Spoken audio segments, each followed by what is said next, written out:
Good morning. Ito na po, maglalaban na po tayo. Nakababad na. Muna natin nakababad dyan. Para lumambot yung dumi, lumambot ang tela ng damit. Ganyan po ang ginagawa ko, Ayan, nakababad na po. Antayin lang natin. Mga isang oras. Sigurado isang oras mamagana yung dumi niyan. Hindi lang mamagana dumi, pati yung tela lalambot. Para mamayang gagamitin natin. Napaka maganda niya. Ano po?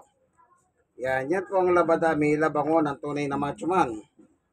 Ng Tondo, Manila. Sige po, Tandaan nyo po yan. Tunay na macho man. Ng Kapampangan. May kayo niyabi. Mamipita na. O, mamipi kayo. Mali pa, mamipi kayo. Ako, mamipi ko po. Senior citizen, 64. Amen. God is good all the time.